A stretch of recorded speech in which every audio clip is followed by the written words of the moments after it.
And welcome back to Hannity. We continue with the author of America the Beautiful, Johns Hopkins University Director of Pediatric Neurosurgery, Dr. Benjamin Carson. Dr. Carson, a lot has been made of the fact that some of the things you discussed in this speech are policies that are very contrary to the president. You talked at length about America's educational system failing. We're being dumbed down, is a phrase you used. The dangers of our debt and our deficit, class warfare, which you spoke out against, the tax issue, health savings accounts, that Rome can happen to America. What is your response to those that said, wow, you said that in front of the president? Well, first of all, I should say that these are my own views. They don't represent the university that I'm employed by.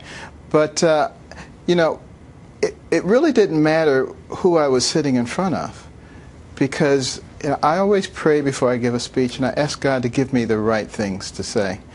And I think that that it's very rare these days for people to speak the truth. Everybody wants to go along to get along. And in the meantime, the fabric of our nation is being destroyed. We're going from a can-do nation to a what can you do for me nation. And I don't think that's what most people want, but you know, it's presented to them as the thing to do. And one of the real dangers, which I alluded to in the speech, is the fact that people don't know anything. They don't know about history. They don't know about technology. They know so little that the news media is able to tell them whatever they want them to think. And they say it enough times and people say, oh, yeah, well, that's what they said on the news. And they don't think for themselves. The founders of our nation said, our nation will fundamentally change when people become so ignorant that they can be easily led. Would you ever run for president, sir? If the Lord grabbed me by the collar and made me do it, I would. It's not my intention. I wouldn't wish that on you, but I think I would vote for you in a heartbeat. Well, thank you.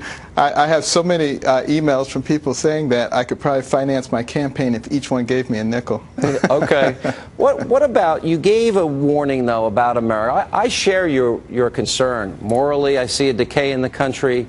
$16.5 trillion in debt scares me. We're stealing from our kids.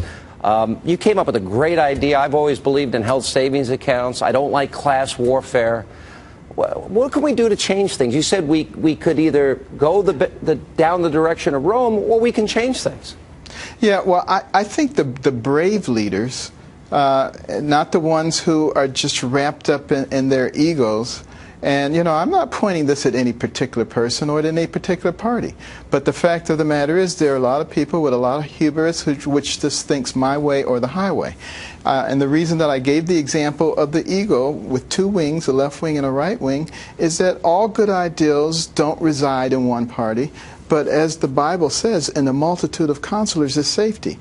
But in order to be able to use those counselors, we got to get rid of political correctness and let people say what they mean and really put their ideals out on the table and explain why those are good ideals. I would be willing to debate anyone on the president's team on health care and how it should be administered and how it can be done for less money.